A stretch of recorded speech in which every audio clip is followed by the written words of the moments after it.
días.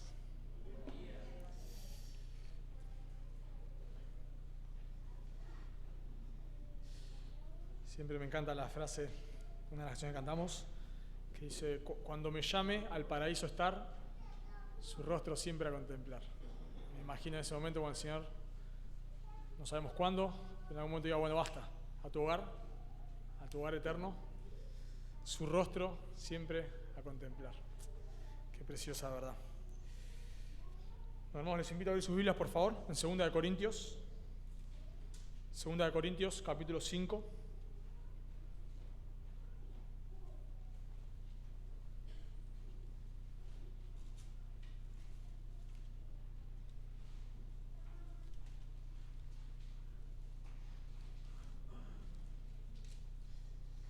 De Corintios, capítulo 5, hace un parate del estudio de Tesalonicenses.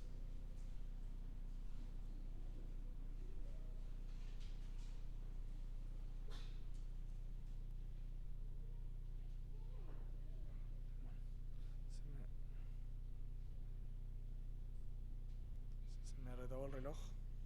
Ahí está.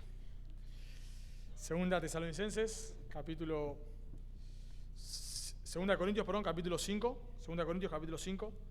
Vamos a estar estudiando el versículo 11 al versículo 17.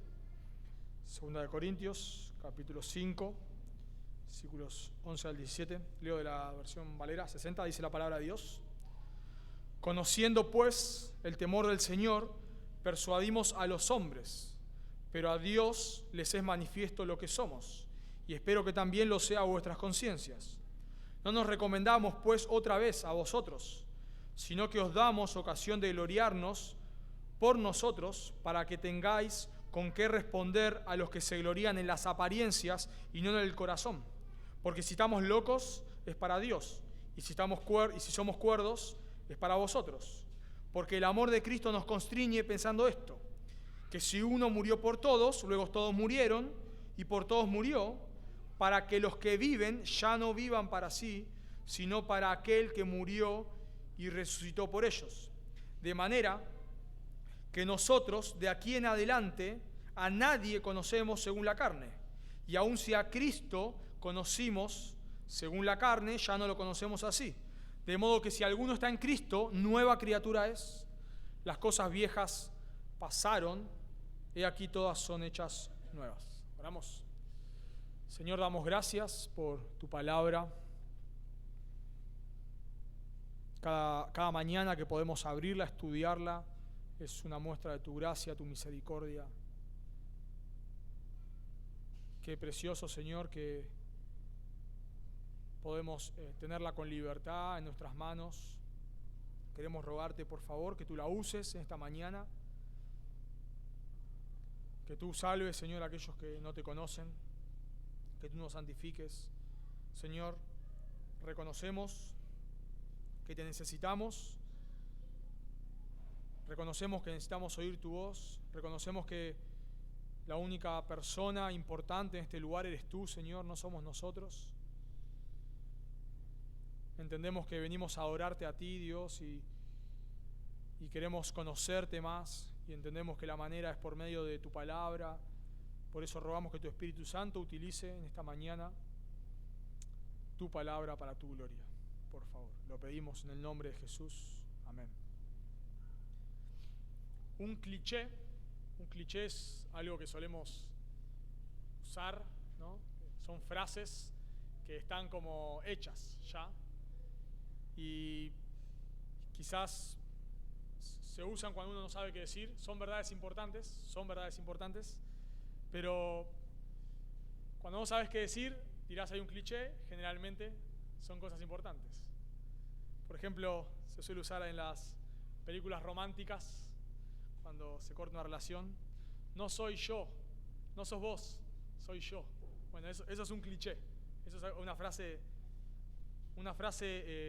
armada. El tiempo cura todas las heridas. Son clichés, son frases armadas.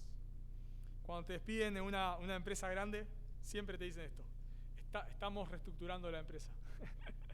Un cliché, no saben qué decirte. ¿Qué te van a decir? Bueno, estamos reestructurando la empresa. Porque usamos clichés todo el tiempo, mucho, cuando no sabemos qué decir. Y los cristianos también usamos clichés cristianos. Por ejemplo, un cliché cristiano sería: no debemos amar al mundo. Bueno, es una verdad, claro que sí. Pero está tan utilizada que la tiramos ahí, ni pensamos en lo que decimos. No debemos amar al mundo. Quizás ni te detenés a pensar qué es amar al mundo, pero lo tirás ahí. Y queda bien, porque es bíblico, claro que sí. O, por ejemplo, debemos vivir para lo eterno. El Señor debe ser lo primero. ¿No? Ves una persona que está viviendo para sí mismo, pero te dice: no, el Señor debe ser lo primero. Claro. Tiene un cliché. El Señor te bendiga. Clichés. Bueno, a veces se nos meten clichés que no son bíblicos, ¿no? Abrile tu corazón a Jesús. Jesús está esperando ahí tranquilo en la puerta, que vos le abras tu corazón. Dios ayuda a los que se ayudan a sí mismos. Bueno, eso no es bíblico. Pero usamos muchos clichés que sí son bíblicos. Y el problema de los clichés, los que son bíblicos, no hay un problema en el cliché en sí, porque hay que vivir para lo eterno, eso es todo verdad. El Señor debe ser lo primero, eso es verdad. No hay que amar al mundo, eso es verdad. Pero el problema de vuelta es que no pensamos, no reflexionamos en lo que estamos diciendo. Solamente decimos: el Señor te bendiga. ¿Qué está diciendo alguien cuando le decís que el Señor te bendiga? Y hoy vamos a predicar sobre un cliché, pero no quiero que lo tomes como un cliché. Así que quiero que pensemos, ¿realmente es un cliché? La idea del mensaje es un cliché. Podemos resumir este mensaje de la siguiente manera: el cristiano debe vivir para Cristo. Eso es un cliché. El cristiano debe vivir para Cristo. Obvio que sí, claro. Y seguramente lo has dicho. Y quizás vas a iglesias que se predica cualquier cosa, pero a veces tiran clichés bíblicos. Y esto es un cliché bíblico, pero porque es un cliché bíblico, no quiero que digamos: esto es obvio, que pierdas realmente lo que el texto quiere decir. Así que lo que vamos a ver esta mañana es que si vos sos un cristiano, no se dan cuenta, no estoy diciendo nada wow, pero espero que terminemos asombrados a la hora de estudiar el texto. Podemos resumir este texto diciendo que el cristiano debe vivir para Cristo. El cristiano debe vivir para Cristo. Y vamos a ver en este texto dos motivos por los cuales, si vos sos un cristiano, debes vivir para Cristo. No es una opción, no es si vos querés, no, si vos sos un cristiano, no tenés otra opción. Debes vivir para Cristo. Y el primer motivo que nos da el texto es, lo primero que debe motivarnos a vivir para Cristo es el temor del Señor. El temor del Señor es el primer motivo, o lo primero que debe motivarnos a vivir para Cristo. Versículos 11 al 13. Noten conmigo ahí en el versículo 11. Conociendo pues el temor del Señor, persuadimos a los hombres, pero a Dios le es manifiesto lo que somos. No estamos estudiando Corintios, así que si pensamos rápidamente o podemos resumir en un gran concepto lo que está haciendo Pablo en 2 Corintios. En la gran mayoría de la carta está defendiendo su ministerio. Él está demostrando que él no es un falso maestro. De eso lo acusaban a Pablo. Y Pablo está demostrando que él no es un falso maestro. Así que, en su mayoría, Pablo está una y otra vez defendiendo y demostrando que él no es un falso maestro, que él no es un falso apóstol. Si notamos ahí en capítulo 1, yo se los leo, capítulo 1, versículo 17, Pablo dice: así que al proponerme esto, ¿usé quizá de ligereza? ¿O lo que pienso hacer, lo pienso según la carne, para que haya en mí sí y no? O sea, los falsos maestros lo acusaban a Pablo de que, bueno, decía una cosa, después hacía otra, iba a venir, al final no vino, es un chanta, no cumple su palabra. Bueno, y Pablo está defendiendo: no es así. Pablo dice que todo lo que él hacía es porque él era un ministro del nuevo pacto, él era un siervo del Señor. Y él todo lo que hacía era para ganar a otros para Cristo. Dice ahí en capítulo 4, versículo 16. Dice el apóstol Pablo: por tanto no desmayamos. Antes, aunque nuestro hombre exterior se va desgastando, el interior no obstante se renueva de día en día. Porque esta leve tribulación momentánea produce en nosotros un cada vez más excelente y eterno peso de gloria. No mirando nosotros las cosas que se ven, sino las que no se ven, porque las que se ven son temporales, pero las que no se ven son eternas. Pablo está diciendo: nosotros nos estamos esforzando, nos estamos muriendo, nuestro hombre exterior, nuestra carne se está muriendo, porque queremos alcanzar a otros para Cristo. No somos falsos maestros.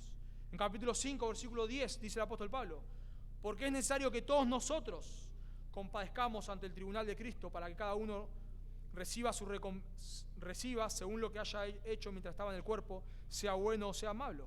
O sea, Pablo está diciendo, nosotros estamos sirviendo al Señor sabiendo que va a llegar un día en el cual Dios nos va a llamar a dar cuenta. Y todo el tiempo que nosotros servimos al Señor, lo hacemos pensando en ese día, en el día que el Señor nos llame al paraíso a estar y nos diga, bueno, vas a dar cuenta por cómo has servido. No por nuestros pecados, ya fueron juzgados en la cruz eso, ya no hay juicio de condenación para el creyente, ninguna condenación hay para los que están en Cristo Jesús, pero sí en el sentido de lo que se llama la boda del Cordero o el tribunal de Cristo, en el sentido de que Dios nos va a pedir cuenta de lo que hayamos hecho con la salvación. Entonces Pablo dice, bueno, yo todo el tiempo que estoy sirviendo al Señor, estoy pensando en aquel día, en ese día. Cada cosa que hago, dice en otra parte, aún ni siquiera yo juzgo mis motivaciones. Yo pienso que lo que hago es para el Señor, pero ni siquiera yo lo juzgo. Va a llegar un día en el cual Dios va a revelar lo oculto del corazón. Así que Pablo acá va a explicar ahora en capítulo 5, él dice en capítulo 3 y 4 que él es un siervo del Señor, es un ministro del nuevo pacto, y ahora acá en capítulo 5 él va a explicar por qué sirve como sirve, por qué él hace lo que hace, por qué él vive de la manera que él vive. Y quizás nosotros servimos al Señor o tratamos de servir al Señor a veces por culpa. Quizás yo sé que hay personas que vienen a la iglesia para que les vaya mejor en la vida, sienten que si no vienen a la iglesia Dios les va a partir un rayo, entonces vienen a la iglesia por eso. Hay personas que, no sé, hablas y dicen, no, tengo que volver a la iglesia porque me va todo mal. Como que vienen por culpa, vienen o otros capaz vienen porque como algunos van caminando hasta Luján o le ponen la florcita ahí a su santo. Muchas personas vienen a la iglesia de esa manera, para que Dios les mejore la vida. Bueno, Pablo no servía al Señor por nada de eso. Noten, acá Pablo da el motivo. ¿Por qué? ¿Por qué sirve al Señor? Y dice el versículo 11 claramente, conociendo pues el temor del Señor. O sea, ¿qué es lo que a Pablo le motiva a vivir una vida, pero nosotros diríamos la peor vida, en un sentido, ¿no? En el sentido humano, desde la perspectiva de, si vos tenés una expectativa de vida, probablemente no sea la del apóstol Pablo. No querés ser ni azotado, ni estar en la cárcel, ni sufrir naufragio, ni hambre, ni desnudez. No querés nada de eso, seguramente. Bueno, ¿por qué Pablo vivía de esa manera? ¿Por qué Pablo daba su vida por otros? Y acá Pablo dice, ¿por qué? Porque conocimos el temor del Señor. Conocimos el temor del Señor. Ahí conociendo, es la idea de que es algo que ellos ya han conocido, eso tiene un efecto en el presente, pero ellos ya han conocido el temor del Señor. Ahora, el temor del Señor que Pablo y Timoteo han conocido y por los cuales ellos viven como viven, no es un temor de espanto, no es un temor de espanto. Por ejemplo, nosotros leemos, no sé si recordarán allá en Éxodo, cuando el Señor se manifiesta en el monte Sinaí y le da la ley y hay una cosa espectacular. El monte humeaba, algo que los israelitas estaban espantados. Hasta Moisés, leemos por el libro de Hebreos que hasta Moisés estaba, yo me imagino la escena, temblando. Si cualquier persona pasaba cierto límite ahí, moría en el acto. Estaban aterrorizados, al punto que le dice a Moisés, me imagino la escena, no, Moisés, que no hable Dios directo con nosotros, habla vos, por favor, estamos temblando de miedo. Tenemos miedo que Dios nos consuma. Bueno, Pablo no está hablando de este temor. Pablo no está hablando de... Él sabe que Dios no es alguien que está ahí en el cielo. A veces esa es nuestra imagen de Dios, ¿no? En el cielo todo el tiempo enojado. Como que Dios está todo el tiempo malhumorado. Ahí en el cielo, con el ceño fruncido, mirando a ver quién, como los directores malos ahí del colegio que están ahí, todo el tiempo mirando a los alumnos a ver quién tiene las medias bajas, quién tiene la corbata. Hoy ya no se usa nada de eso, pero... quién tiene la corbata floja, quién tiene la camisa fuera del pantalón, ¿no? Para castigarlo. Y nos imaginamos a Dios así a veces. Dios está ahí en el cielo a ver quién se porta mal para mandarle un rayo. No está hablando de eso. Y no es que Pablo está ahí, como Pablo tiene miedo a Dios, yo me estoy esforzando para servir porque tengo miedo de que Dios me envíe un rayo. No está hablando de eso. Eso es antievangelio. La Biblia dice que en la presencia de Dios hay plenitud de gozo, dice el Salmo 16. Dice en la parábola de la oveja perdida o del hijo pródigo, que hay fiesta, gozo en los cielos, cuando un pecador se arrepiente. Sino el temor que ellos han conocido no es un Dios que no quieren ni acercarse, sino es un temor reverente. Ese es el temor que ellos han conocido. Es el temor que nos habla Proverbios 1:7. El principio de la sabiduría es el temor. Claro, es ese temor, no es temor de que no me quiero ni acercar, sino es ese temor reverente que te lleva a respetar a la persona, que te lleva en este caso a querer vivir para Dios. Dice Hechos 9:31, luego de la conversión del apóstol Pablo, en Hechos 9:31, entonces las iglesias tenían paz por toda Judea, Galilea y Samaria, y eran edificadas andando en el temor del Señor. ¿Cómo andaban las iglesias? En el temor del Señor, no un temor de que las iglesias no querían ni acercarse a Dios, todo lo contrario. Y lo contrario a tener temor del Señor, lo contrario son los inconversos. En Romanos 3:18 se habla de los no creyentes como que no hay temor delante de sus ojos. Así que Pablo está diciendo que él vive como vive Pablo y Timoteo, ellos viven como viven, porque ellos temen al Señor. Ellos tienen un temor reverente al Señor. Y así como es dañino, totalmente dañino, imaginarnos a un Dios que está todo el tiempo enojado y queriendo castigarnos, eso es dañino para nuestra vida. No podemos vivir la vida cristiana pensando que Dios está todo el tiempo queriendo castigarnos, de ninguna manera. Pero también es dañino, hermanos, si nosotros perdemos el temor a Dios. Si nosotros nos volvemos irreverentes. Quizás la ilustración que podríamos dar de reverencia es la que un hijo debe tener para con su padre. Es ese temor reverente. Lo que pasa es que, claro, ya no podemos usar esa ilustración porque los hijos insultan a sus padres, lo tratan como un pibe más, cualquier cosa. Ya, lamentablemente, pero y de la misma manera que un hijo trata hoy así a su padre, de la misma manera los cristianos nos hemos vuelto así para con Dios. Nos hemos vuelto irreverentes a Dios. Mi Diosito. ¿Qué es mi Diosito? Tratamos a Dios como, un montón de expresiones horribles, porque nos volvemos irreverentes. Y lo peor que te puede pasar, si sos un creyente, una de las peores cosas que te puede pasar es que pierdas el temor del Señor.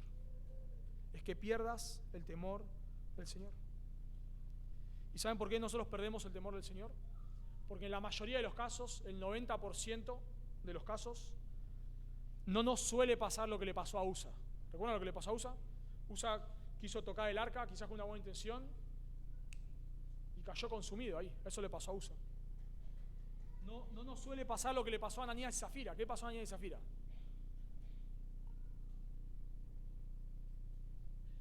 Ellos mintieron al Señor, ¿y qué pasó? Los consumió un rayo. ¿Cuántas personas conoces que mintieron al Señor y cayeron fritos en el acto? Probablemente ninguno. Y lo que nos suele pasar como creyentes, es que quizás vos pecás adrede, todos pecamos, todos luchamos no solamente luchamos, pecamos, y pecamos adrede los creyentes, lamentablemente, es así. Pablo dice en Romanos 7 que lo que no quiere hacer eso hace. Pero el punto es que vos sabés que algo es pecado, lo haces igual y no te partió un rayo. Quizás en un sentido, nadie lo notó. Quizás tu vida sigue siendo de la misma manera, exactamente de la misma manera. Vos si me mandé esta ahora me va a pasar, seguro se me viene el mundo abajo. Y no pasa nada. ¿Sabés qué es lo que sucede luego de eso? Que empezás a tolerar el pecado en tu vida. Perdés el temor de Dios. Pensás que Dios no parece ser como dice en la Biblia. Pues la Biblia dice que Dios es fuego consumidor, pero mirá, yo vivo de esta manera y no me pasa nada. Yo peco de esta manera adrede, sabiendo que es pecado, y luego lo meto debajo de la alfombra y no me pasa nada. Y eso lo que hace es que nosotros empezamos a perder el temor de Dios. Vos empezás a perder el temor de Dios. Pensás que podés jugar con el pecado. Pensás que podés en tu casa hacer una cosa, en la iglesia otra, y nadie lo nota. Perdés el temor de Dios. Y acto seguido a perder el temor de Dios empezás a vivir doble vida. Doble vida. Pero Pablo dice acá, conociendo el temor del Señor.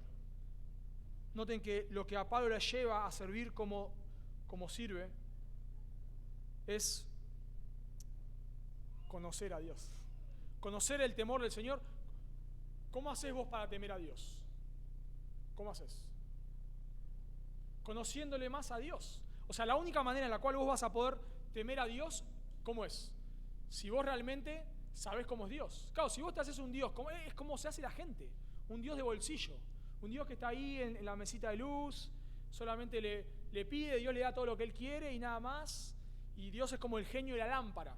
Así ven las personas a Dios, como el genio de la lámpara. Salgo y lo froto cuando me va mal y sale el genio de la lámpara ahí, me concede mis deseos y ya está, yo después puedo hacer lo que quiero. Bueno, claro que no le vas a temer a Dios, por supuesto que sí. Pablo conocía el temor de Dios porque Pablo conocía a Dios. Él sabía cómo era Dios. Él nos había hecho un Dios conforme a su imagen. El pueblo de Israel llega un momento a hacer cosas increíbles, increíbles. Una de las cosas que ellos hacen, por ejemplo, es meten ídolos en el templo. Escuchen esto, por favor. Meten ídolos en el templo. Cuando Dios le manda a construir el templo, cuando Salomón construye el templo, ellos no podían hacer ruido dentro del templo. Era toda una cosa, pero totalmente santa. Sabemos que el sumo sacerdote, cuando entraba al lugar santísimo una vez al año, lo ataban a una piolita, porque si se moría el hombre ahí adentro, nadie podía entrar a sacarlo, entonces me imagino que lo arrastrarían. O sea, una cosa, pero la santidad era algo impresionante, impresionante. El pueblo de Israel mete ídolos paganos. Vos decís, ¿cómo puede ser esto? Llegan a pasar uno de sus reyes, llegan a pasar a sus hijos por fuego. ¿Cómo puede ser que pasen a sus hijos por fuego? O sea, sacrificaron a sus hijos en fuego. Algo que Dios le había hecho que era abominación. ¿Cómo puede ser? Uno lee en el tiempo de los jueces. ¿Cuál es la frase clave en el tiempo de los jueces? Se levantó una generación que no conocía a Dios. Se levantó una generación que no conocía. Esa es la frase clave en el libro de los jueces. ¿Y qué pasa en el libro de los jueces? Un desastre. Cuando solo leemos los hijos de Elí, eso es jueces en realidad, está en 1 Samuel, pero es el tiempo de los jueces todavía. ¿Y qué hacían los hijos de Elí? Tenían relaciones con las mujeres que estaban en el templo. Le amenazaban a las personas para que le den su ofrenda. Y vos decís, ¿cómo puede ser? Bueno, la respuesta a eso la encontrás en el libro de los jueces. ¿Cuál es? Se levantó una generación que no conocía a Dios. Hermanos, y nosotros pensemos, sé que ustedes de esto saben más que yo, porque han estado en iglesias de esa manera, en iglesias que hacen cosas que vos decís, no pueden hacer esto. No, esta persona no puede hacer esto. ¿Cómo este pastor va a darle una orden a Dios? ¿Cómo a alguien se le ocurre eso? No conocen a Dios, hermanos. No conocen a Dios. Vos dejá de conocer a Dios, podés llegar a hacer cualquier cosa. Cualquier cosa. ¿Cómo puede ser que una persona se pare acá, pensá, y en el nombre de Dios le diga a una persona que está sana, y luego cuando la persona es sana le diga que es la culpa de la persona? ¿Cómo alguien, pero ni un inconverso hace eso? ¿Cómo puede ser? Porque perdieron el temor de Dios. Perder el temor de Dios y tu vida puede ser un caos. Dice Paul Tripp en uno de sus libros, me encanta. Dice, el temor reverente de Dios debe ser la razón por la cual hago lo que hago con mis pensamientos. Debe ser la razón por la cual deseo lo que deseo. El temor reverente de Dios debe ser la razón por la cual trato a mi esposa de la manera en que lo hago y educo a mis hijos en la forma en que lo hago. Debe ser la razón por la cual actúo de la forma en la que lo hago en mi trabajo o por la cual manejo mis finanzas de la forma en que lo hago. Debe estructurar la manera en que pienso sobre las posesiones físicas y las posesiones personales y el poder. El temor reverente de Dios debe moldear y motivar mi relación con mi familia, mis parientes y vecinos. El temor del Señor debe gobernar nuestra vida. Claro que sí. Y para que, por supuesto, está ahí la palabra, claramente, conociendo. Necesitamos, hermanos, para poder temerle a Dios, necesitas conocer cómo es Dios. Claro que sí. Y Pablo dice claramente el texto, que ellos ya lo habían conociendo. El tiempo ahí es la idea de que algo que ellos ya conocían. Y noten cómo está hecho, conociendo un gerundio acá, un participio en griego. Noten que el verbo principal de la oración es persuadimos. Ese es el verbo principal, persuadimos. Conociendo el temor del Señor es la manera en la cual persuaden. ¿Cómo persuaden a los hombres? ¿Cómo? Conociendo el temor del Señor. La palabra ahí, entonces Pablo dice, ¿por qué yo sirvo de la manera que sirvo? ¿Por qué? Porque he conocido el temor del Señor. Y temer a Dios es lo que a mí me lleva a servir como sirvo. Y ahora él dice cómo sirvo. Persuadimos a los hombres. La palabra ahí, persuadir, quiere decir provocar que alguien adopte cierta posición o cierta creencia. Lo podríamos decir de esta manera. Convencemos, forzamos a las personas a que cambien su manera de ver a Dios, su manera de pensar. Pablo, cuando predicaba, no era neutro. Hoy en día se predica de esta manera. Bueno, vos podés creer lo que vos quieras. Vos pensás esto de Dios, está bien, no hay problema. Yo pienso esto de Dios, está bien, todo está bien. Si vos tratás de a una persona decirle, no, eso es herejía. No, así no es Dios. Vos sos un cerrado, vos sos un legalista. Vos pensás que tenés la verdad absoluta. No pienso que tenés la verdad absoluta, es que la Biblia dice. Bueno, si Pablo predicaría hoy en día, le dirían, vos sos un legalista, Pablo. Vos sos un cerrado. Porque Pablo dice, persuadimos a los hombres. Tratamos de convencer a las personas. Estamos llamándolas a que se arrepientan. No somos neutros, no le decimos que Jesús está a la puerta esperando en un banco. No. Jesús es Dios y Él te manda que te arrepientas. Esta misma palabra, me encanta, la usa el rey Agripa en Hechos 26-28. Le dice el rey Agripa a Pablo en Hechos 26-28. Pablo, por poco me persuades, me convences. Pablo, por poco me persuades a ser cristiano. De esa manera predicaba Pablo.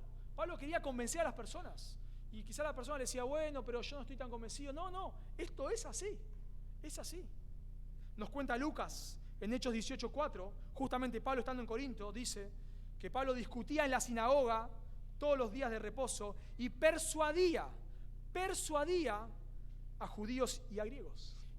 Pablo estaba ahí discutiendo, no se imaginen gritando ahí, agarrándose, agarrame que lo mato, no, nada que ver, sino tratando de demostrar por medio de las Escrituras que Jesús es el Cristo. Dice en Hechos 17:2. Y Pablo, como acostumbraba, fue a ellos por 3 días de reposo, y por 3 días de reposo discutió con ellos, declarando y exponiendo por medio de las Escrituras que era necesario que el Cristo padeciese, etcétera, resucitase, etcétera. Entonces, ¿cuál era el misterio de Pablo?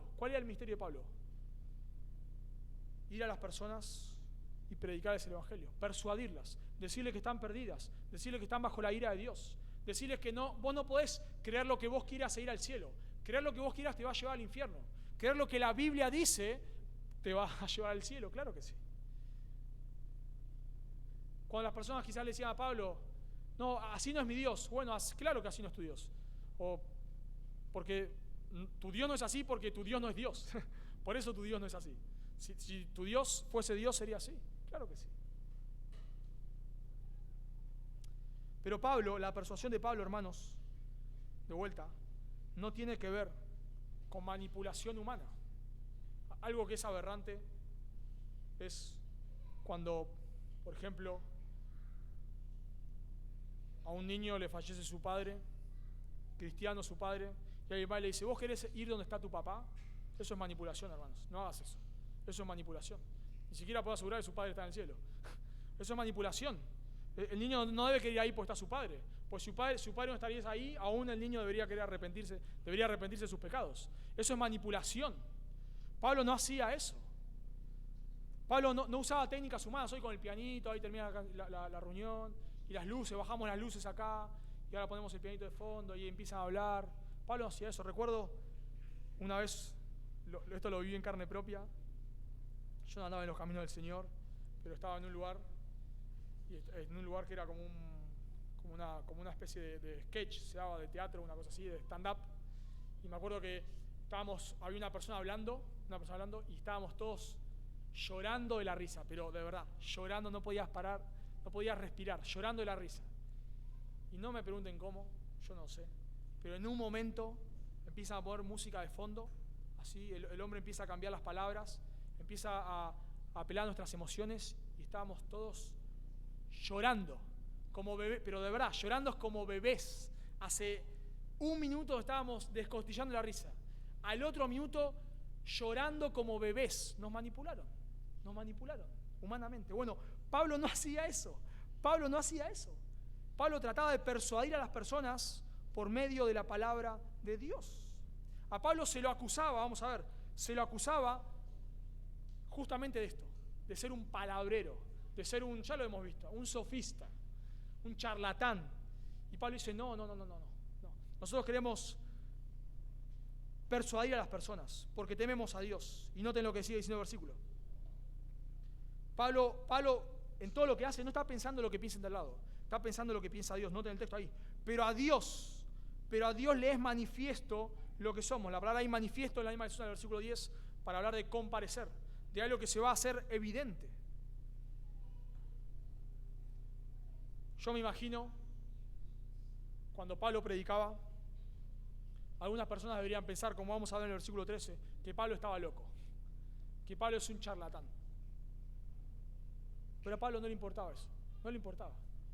Él servía como servía porque él estaba todo el tiempo pensando lo que Dios pensaba. Hay una frase que usa mucho Pablo en sus cartas y es delante de Dios.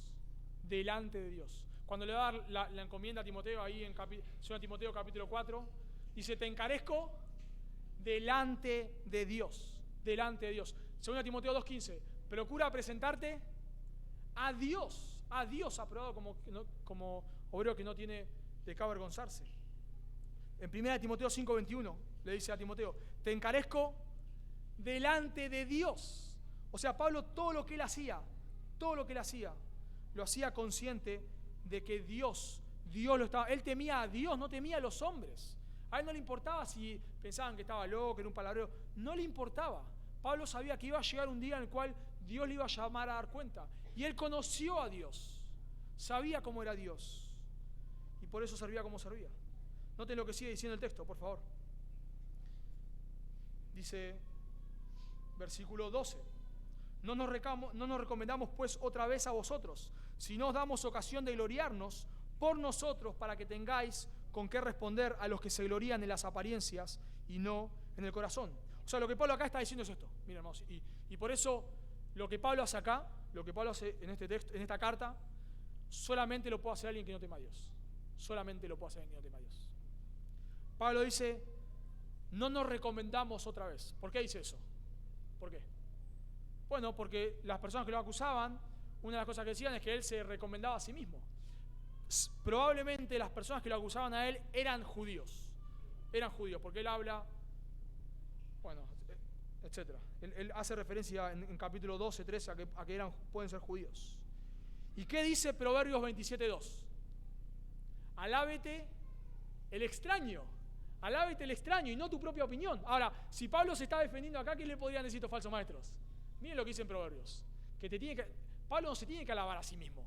Lo deberían alabar otros. Pero él se está alabando a sí mismo porque es un chanta.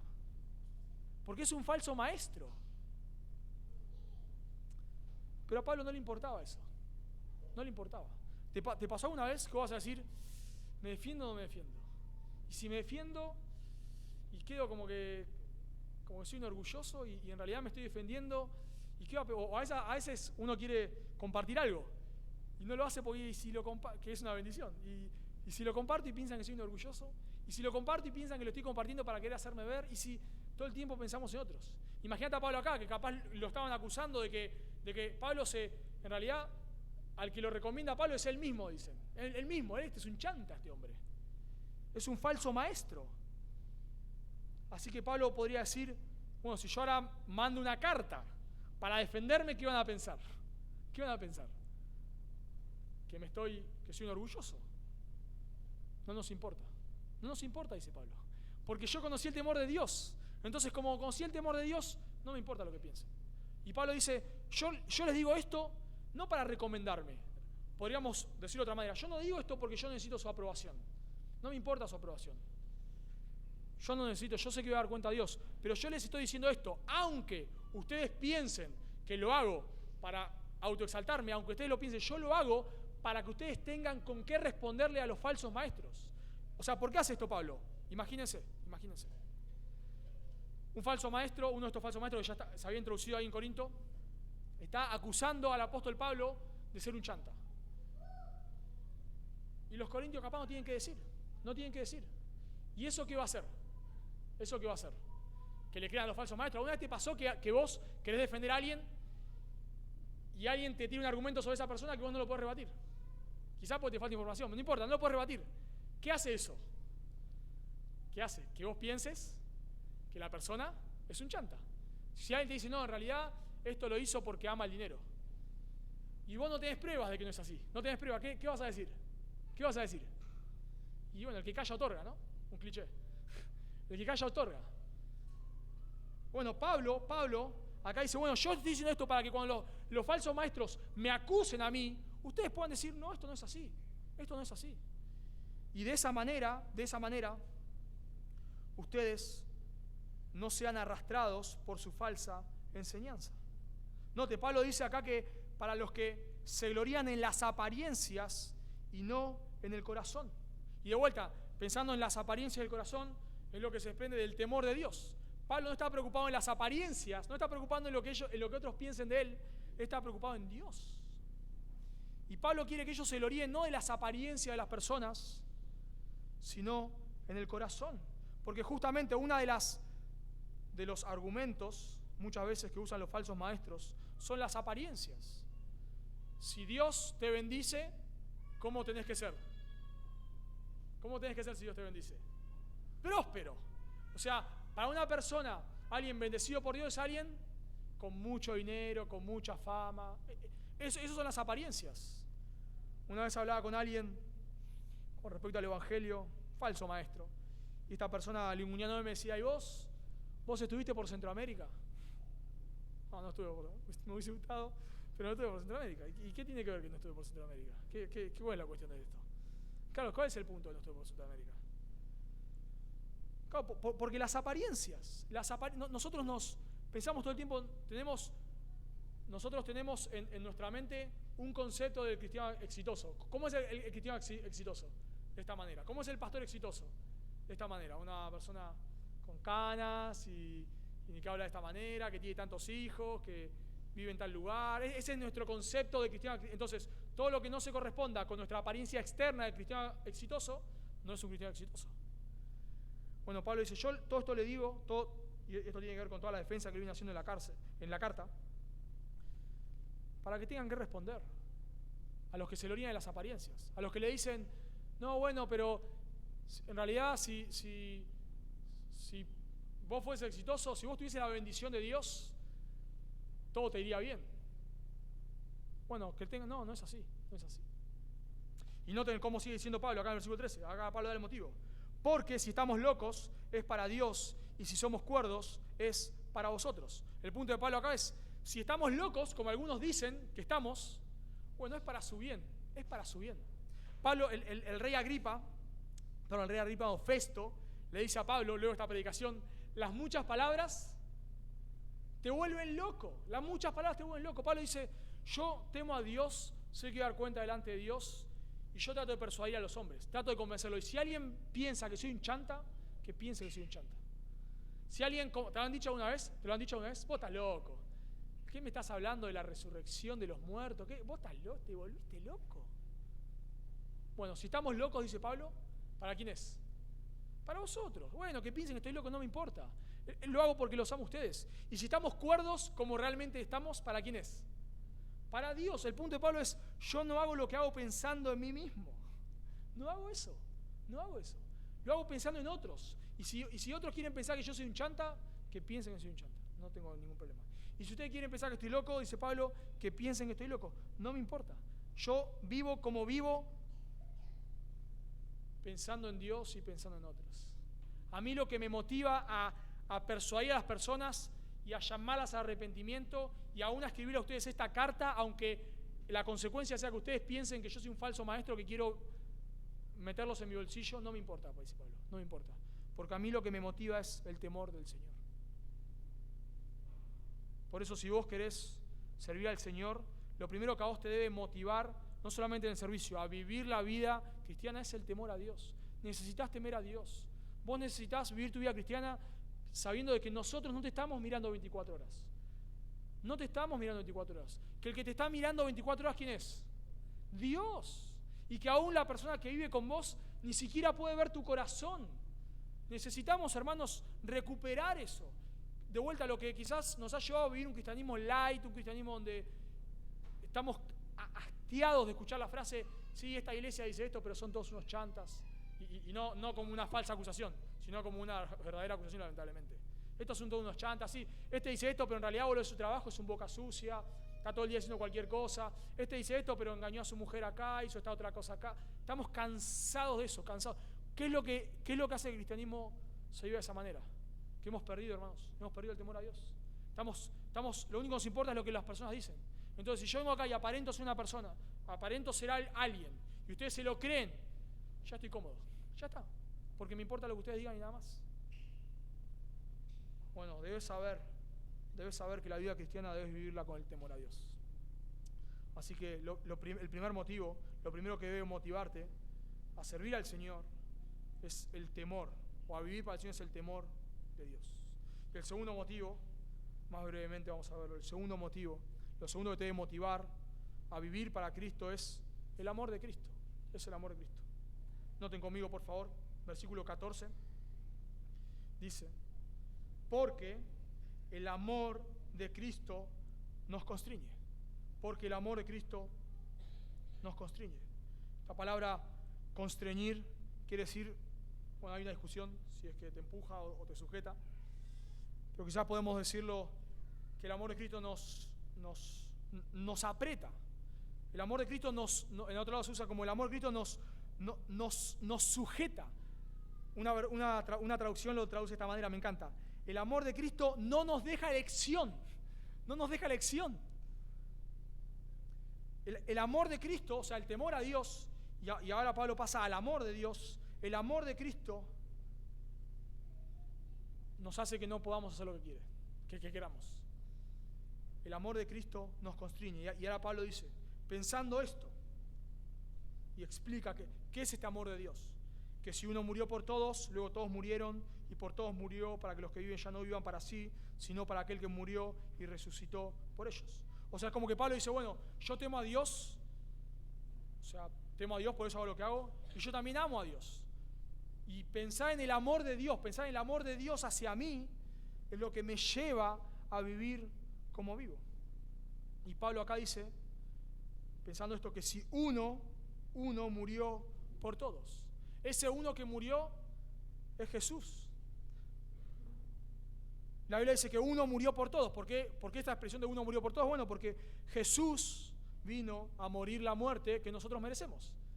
¿Por qué murió Jesús en la cruz? ¿Cuál es el motivo por el cual Jesús murió en la cruz? Para morir por nuestros pecados. Eso es lo que Él vino a hacer. Él vino a morir la muerte que nosotros merecemos. Él vino a pagar la deuda que nosotros merecemos. ¿Por qué Él pudo morir por nosotros? ¿Cuál es el motivo? Porque Él nunca pecó. Claro que sí. Imagínense que yo le debo una deuda, tengo una deuda con un prestamista, imagínense, y una hermana acá de la iglesia tiene también una deuda con ese prestamista. O sea, los dos tenemos una deuda. Así que yo voy al prestamista y le digo, ¿sabe qué? Por favor, perdónenle la deuda, yo vengo a pagársela. ¿Cuánto debe yo vengo a pagársela? Bueno, pará, pero primero pagame la tuya, me va a decir. Y después me pagás la del primero la tuya. Bueno, si Jesús hubiese pecado, la paga del pecado, ¿qué es? Muerte. Si Jesús hubiese pecado, cuando Él va a la cruz y le diría, Padre, vos estoy muriendo por otros. No, pará, primero morí por tus pecados, debería haberle dicho. Pero claro, no hizo eso, porque Jesús, uno murió por todos, es que Jesús murió en nuestro lugar. Esa preposición por se puede traducir en lugar de, en beneficio de. Lo que a Pablo le motivaba a vivir para el Señor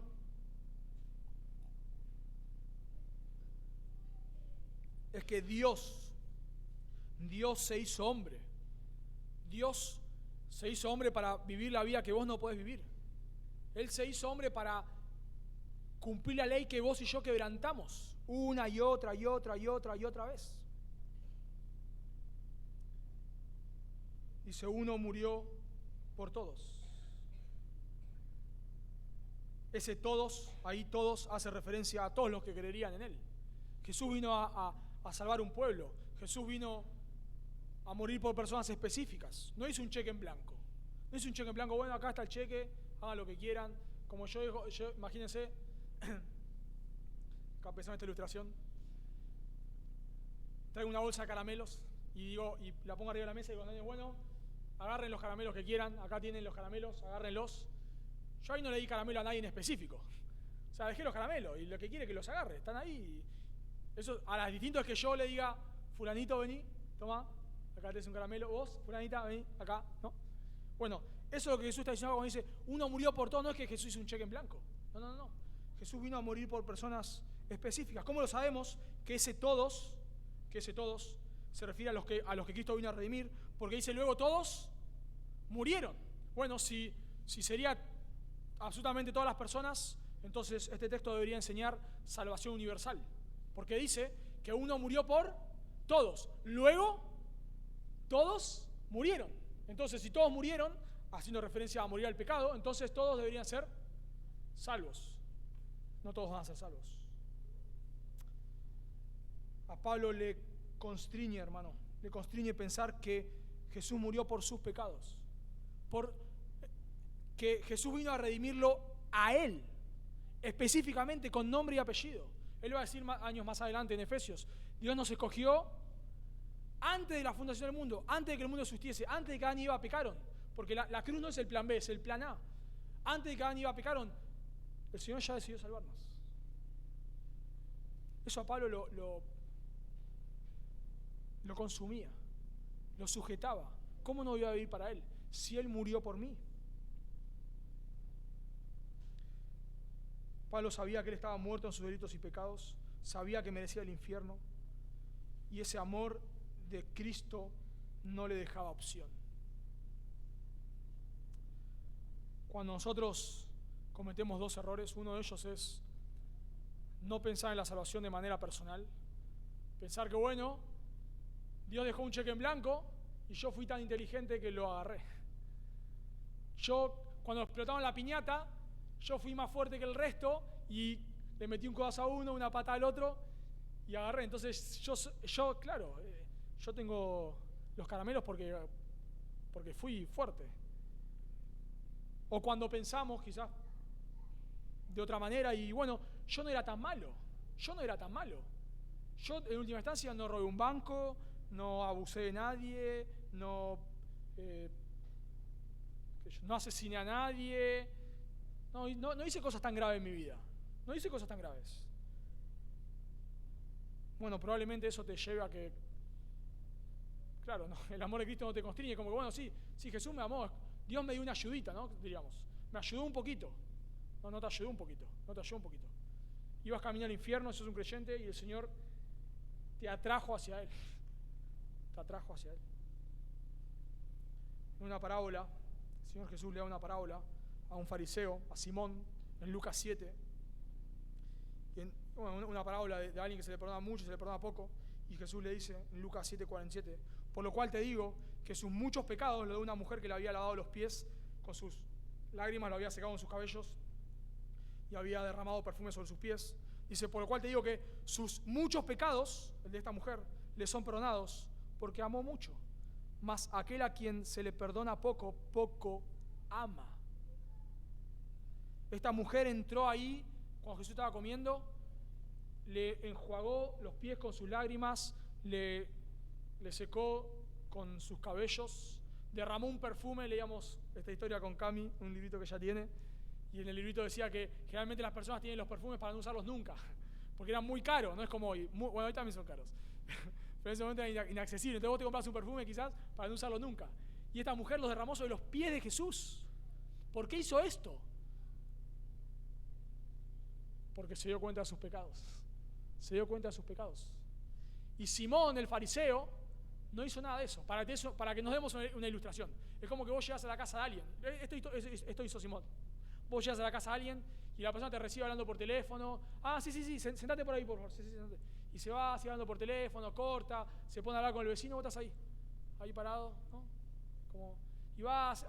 Eso es una falta de respeto. Bueno, podemos decir, eso hizo Simón. No hizo nada cordial que debería haber hecho para con Jesús. ¿Por qué? Porque pensaba que merecía que Jesús esté ahí. O quizás pensaba que Jesús no era digno de estar en su casa. Pero esta mujer hizo lo que hizo. Porque conoció el amor de Dios. Entendió que ella era lo peor de lo peor. Y que Cristo la había amado. Cristo iba a morir, entonces en ese momento no, iba a morir en su lugar. Que Cristo había venido, como él estaba predicando, a salvar lo que se había perdido. Que él venía a redimir a las personas de sus pecados. Esta mujer lo creyó. Y no le importó la vergüenza, no le importó nada. Esta mujer conoció el temor del Señor. Lo que hace es humillante, sumamente humillante en esa cultura. No importa. La manera en la cual nosotros, quizás pensando en esto, lo que debemos hacer, hermanos, es, o lo que Pablo hacía acá, era pensar en el amor de Dios. La manera en la cual vos vas a amar más al Señor no es mirando más tus pecados. A veces hacemos eso, pero no es la solución, porque quizás tus pecados tampoco fueron escandalosos a la vista de los hombres. La manera en la cual vos vas a amar más a Dios es conociendo más a Dios. Isaías, en el libro de Isaías, vemos que Isaías dice, ay de aquel, ay de fulano, ay de mengano. Cuando el Señor se le aparece, dice, ay de mí. Cuando Pedro en la pesca milagrosa se da cuenta quién es el Señor, dice, aléjate de mí. La manera en la cual vos vas a ser consciente de lo que Dios te salvó, no es tratando de vos mirando tus pecados, es conociendo más a Dios y tratando de ver el pecado como Dios lo ve. Y cuando nosotros llegamos a ver el pecado como Dios lo ve, decimos, wow, yo era un impío impresionante. Cito de vuelta a Paul Tripp, me encanta lo que dice acá. Has pasado tanto tiempo haciendo una exégesis de la expiación que te puedes parar al pie de la cruz con poco llanto y escaso gozo. Estamos teorizando tanto de la cruz, que la expiación limitada, ilimitada, que la elección incondicional, y debatiendo que si sos supralapsariano o sublapsariano o lo que sea, y discutimos, que parece que estamos estudiando, no sé, un libro de física. Y hablamos de la cruz y lo que hizo la cruz como de manera fría. Pablo era más teólogo que todos nosotros, pero él dice, el amor de Cristo nos constriñe, pensando esto, que si uno murió por todos, luego todos murieron y por todos murió, para que los que viven son aquellos por los cuales Cristo murió, así como Cristo resucitó, nosotros resucitamos con Cristo. ¿Con qué propósito? ¿Para qué? Cuando el Señor nos salva, ¿para qué nos salva? ¿Qué dice el texto? Para que los que viven son los que ahora han resucitado con Cristo, los que se han arrepentido de sus pecados y han puesto su fe en Jesús, para que los que viven ya no vivan para sí, sino para aquel que murió y resucitó por ellos. El punto es ese, hermano, pensar en el amor de Dios debe constreñirte, debe llevarte a decir, no tengo elección. ¿Qué voy a hacer? ¿Voy a vivir para mí mismo? No hay manera, no tengo elección. El Señor, otra metáfora que se habla en la Biblia de la salvación es que el Señor nos compra para hacernos sus esclavos. La palabra, sabemos muchas veces, siervo, traduce siervo, es dulos, que quiere decir esclavo. Bueno, el Señor nos salva no para cumplir nuestros sueños. Hay algo que me da bronca, muchísima. Y generalmente suele pasar en tiempos de mundiales. Me gusta el mundial, pero esto me da mucha bronca. Es cuando sale un futbolista diciendo, bueno, yo de chiquito quería jugar el mundial y un día fui a la iglesia y creí en Dios y ahora estoy acá levantando la copa. Me da una bronca. Porque ¿sabes lo que está diciendo esa persona? Dios me salvó para cumplir mi sueño. Claro que sí. Vos ponés tu fe en Jesús y vas a ganar tu mundial, o lo que quieras que ganar. Eso es lo que te venden. Ese es el cristianismo que te venden hoy. Vos creés en Dios que tus sueños se van a cumplir. Eso es lo más lejos de la verdad. El texto lo dice, Él murió para que los que viven, los que se arrepienten de sus pecados, ya no vivan para sí. Él te salvó para que vos digas, bueno, yo ya no me importa lo que yo quiero. Yo de chiquito quería ser futbolista, ahora ya no quiero ser más futbolista. Yo quiero vivir para el Señor. Yo ahora quiero hacer lo que Dios quiere. Mi sueño era ahora no importa mi sueño. Nada de mi sueño. Lo que importa es qué es lo que Dios quiere. Lo que importa ahora es, en el lugar que yo esté, en el trabajo que yo esté, ganar a otros para Cristo, persuadir a las personas. Es usar mi tiempo, mi dinero, mi esfuerzo para que otros conozcan al Señor, para glorificar a Dios. Eso es lo que me importa.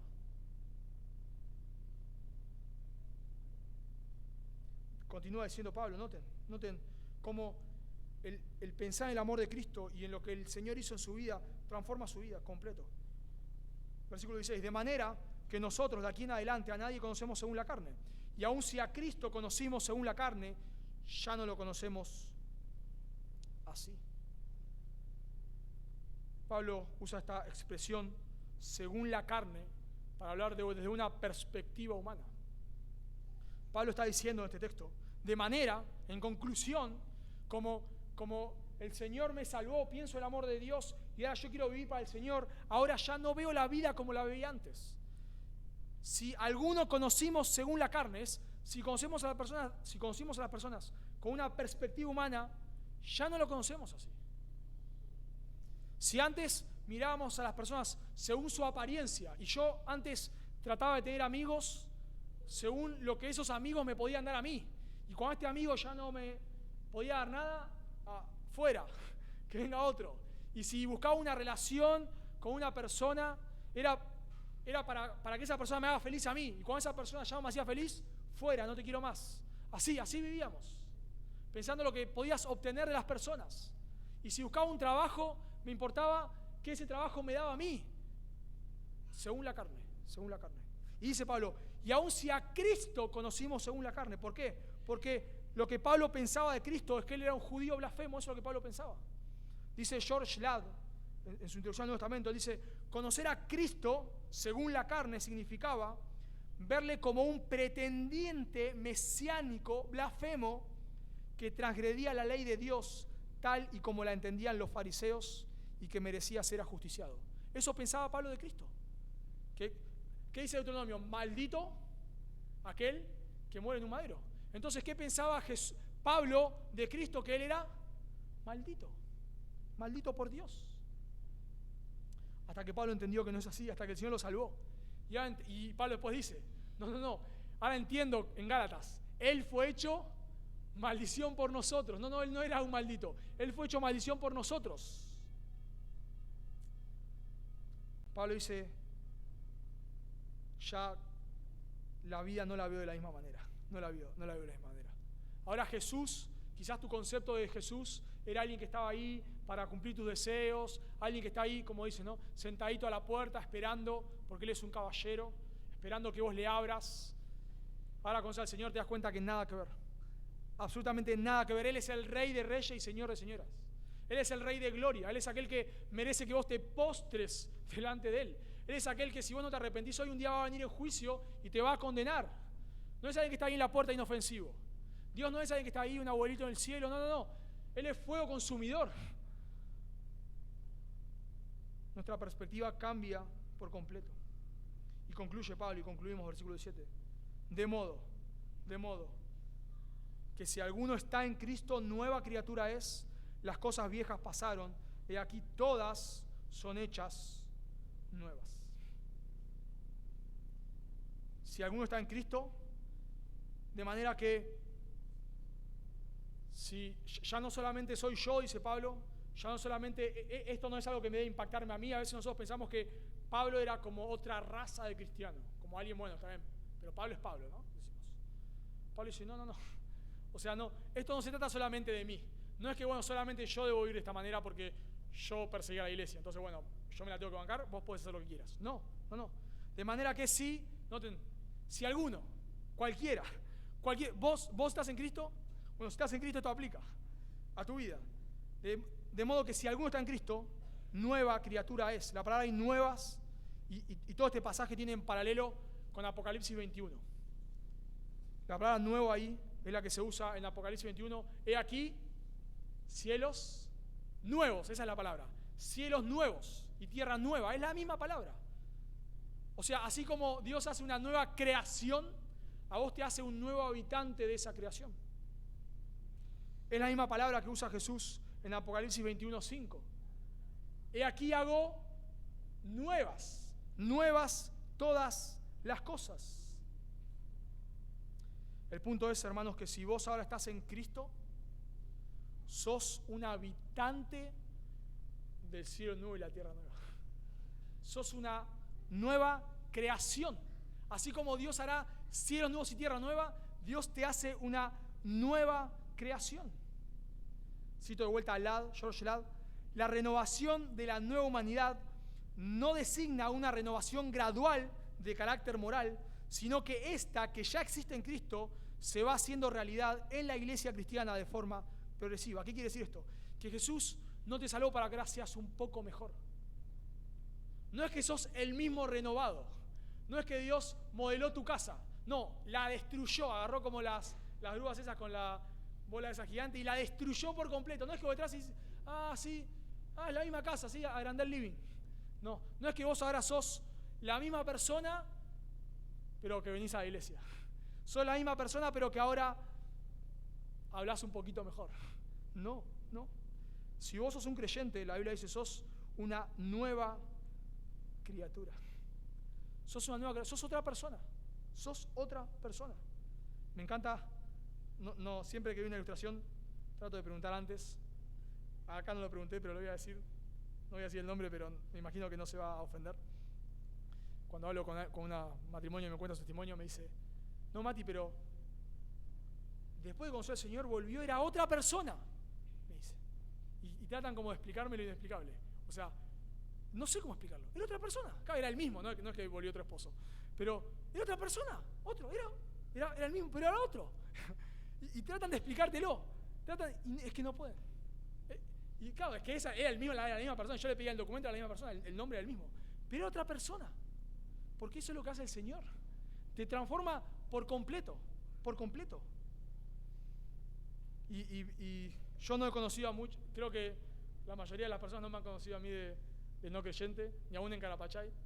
Casi que llegué solo ahí a Carapachay con mi bolsito.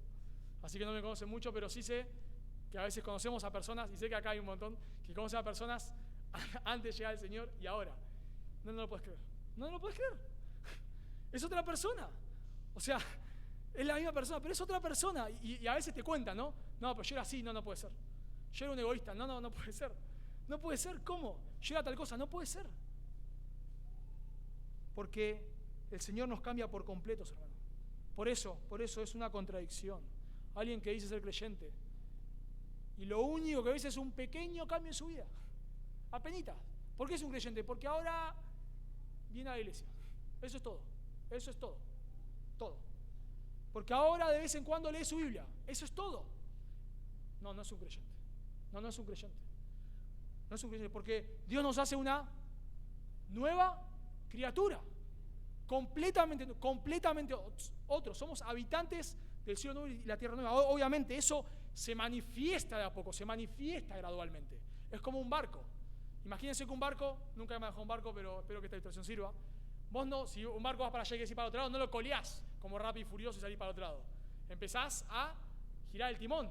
Y en el momento, ¿ves la diferencia? Quizás no mucho, pero cuando pasan los kilómetros, estás en otro lado. En cualquier otro lado estás. ¿Por qué? Porque tu timón cambió para otro lado. Bueno, eso es lo que hace el Señor. Nos hace una nueva creación. No es que vamos siendo nuevos de a poco. No. El Señor nos cambia por completo en el momento. O sea, nos hace una nueva criatura.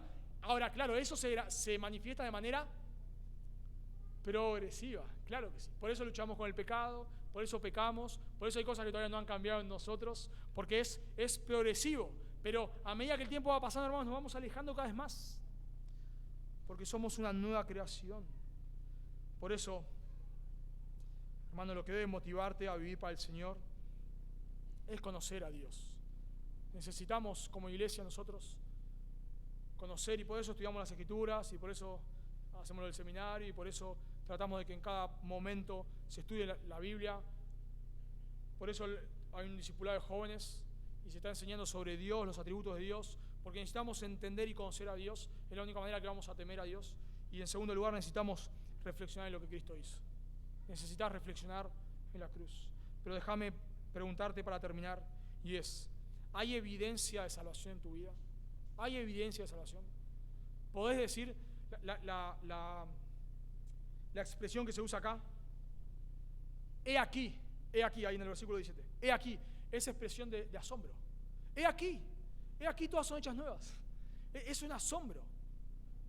Mi pregunta es, ¿hay evidencia de salvación en tu vida? ¿Hay evidencia de que sos un creyente? ¿El Señor te ha dado una nueva naturaleza? ¿Amás lo que antes no amabas? ¿Pensás de Dios como antes no pensabas? ¿Tratás de vivir, y aunque no lo hacemos de manera perfecta, como antes no vivías? Porque si no es así, es que no sos una nueva creación. Y si no es así, es que no sos un creyente. Pero déjame decirte que si esa es tu condición y vos estás acá y no sos un creyente, déjame decirte que el Señor puede salvarte hoy. El Señor puede salvarte hoy. Y el Señor puede darte un nuevo corazón y un nuevo deseo. Y no es que vos tenés que decir, si quiero ser un creyente tengo que tratar de portarme de tal manera. No. El Señor te da un nuevo corazón y ahora inevitablemente te portás de esa manera. O tratás de hacerlo. Por eso, si vos no sos un creyente, yo te ruego que hoy mismo te arrepientas de tus pecados. Hoy mismo, en este momento, le pidas a Dios que te salve. Porque ese Dios que hoy te ofrece salvación, si vos estás aquí no sos un creyente, un día volverá a juzgarte. De vuelta, el concepto de Dios no es un abuelito, no. Él es juez, Él es fuego consumidor. Y si vos no te arrepentís de tus pecados, hoy mismo, el Señor promete condenarte. Por eso te ruego, vos estás acá sin Cristo, te das cuenta que no sos un creyente, no trates de aparentarlo, arrepentite. No trates de vivir como un creyente, arrepentite. Cree en la cruz, cree Él es Dios hecho hombre, resucitó al tercer día, y rogale que te salve. Oramos. Señor, damos gracias por tu palabra. Señor, por favor, queremos como iglesia conducirnos en el temor tuyo. Queremos, por favor, Dios, que tú nos guardes como iglesia de perder tu temor. Tú nos guardes de empezar a vivir vidas que se olvidan de ti, que se olvidan de tu mirada, que escudriña nuestros corazones. Perdónanos, Señor, por vivir muchas veces de esta manera. Ayúdanos, Dios, a que solo nos importe como iglesia agradarte a ti, Dios. Por favor, ayúdanos, Dios. No es nuestra condición muchas veces. Te pedimos perdón, Señor, sabemos que muchas veces nos importa más lo que dicen las personas que lo que tú dices. Perdónanos, Dios. Sabemos que muchas veces estamos más preocupados en agradar a los hombres que a ti. Perdónanos, Dios. Y ayúdanos, Dios. Ayúdanos también, por favor, a no volvernos teólogos fríos, no volvernos indiferentes a la cruz, no mirar tu palabra simplemente como un libro para hacer exégesis. Ayúdanos, Dios, a mirar tu palabra como un medio para conocerte, como un medio para amarte, Señor, como un medio para apreciarte y que cuando nos acercamos a tu palabra, Dios, caigamos de rodillas, caigamos en adoración, caigamos postrados, que podamos decir junto con Pablo que tu amor nos constriñe, Señor. Ayúdanos a pensar más en la cruz. Por favor, ayúdanos. Te lo pedimos en el nombre de Jesús. Amén.